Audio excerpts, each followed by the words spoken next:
তো সকালবেলা আজকে হচ্ছে অমলের ছুটি। আর ও কিন্তু বিছানাটা খুব সুন্দর করে আজ বাগিয়ে দিয়েছে। মানে বলতে গেলে প্রতিদিনই বিছানাটাও বাগিয়ে দেয় সকালবেলা, যেহেতু আমি আগে উঠে কাজগুলো সারতে শুরু করি আর ও বিছানাটা গুছিয়ে তারপর নিচে যায়। আর আজকে ছুটি আছে, দেখো বাপ ছেলে মিলে কি করছে। তো বুবু কিন্তু এই মাত্র উঠলো আর উঠেই জানলাটা নিয়ে খেলতে ব্যস্ত, একবার বন্ধ করবে আর একবার খুলবে, এটাই ওর খেলা।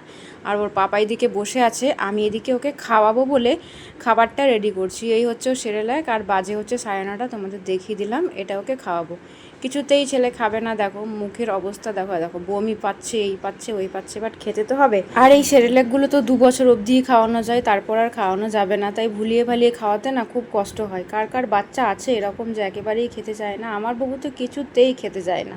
আমাদের আরেকটা রুম আছে যেটা একটু পরিষ্কার করছিলাম, তো ওরা দুজনে কি করছে চলো দেখি। কে বলছিল একবার নাচো মা? দেখো নাচটা দেখাও।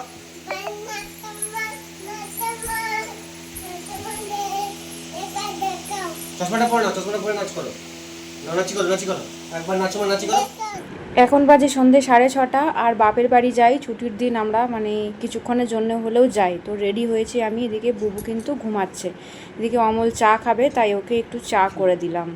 তো বাপের বাড়ি এসে গেছি, আর মেন যে কারণগুলোর জন্য আসা সেটা হচ্ছে পুপুর নখ কাটা, যেটা আমার ছোটো বোন কেটে দেয়, তোমাদেরকে অন্য ভ্লগেও বলেছি। আর এদিকে আমার মেজো বোনের একটা ছোট্ট বেবি হয়েছে, সে কিন্তু শুয়ে আছে বিছানার মধ্যে, ওকে দেখতে আসাও কিন্তু হলো, এক ঢিলে দুই পাখি।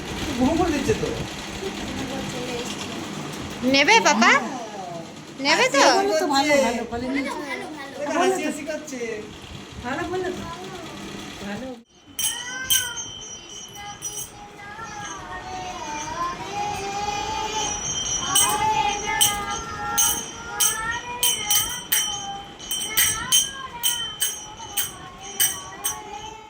দেখো এখানে আসলে ভালোই কিন্তু মজা আড্ডা হয়। তো এবার কিন্তু রাত হয়ে গেছে, আমরা খেতে বসেছি। মা এই রাত্রিবেলা কিন্তু একটুখানি করলা আলু ভাজা করেছে আর মাংসের ঝোল করেছে, সেটা দিয়ে খেয়েই কিন্তু বাড়ি যাব।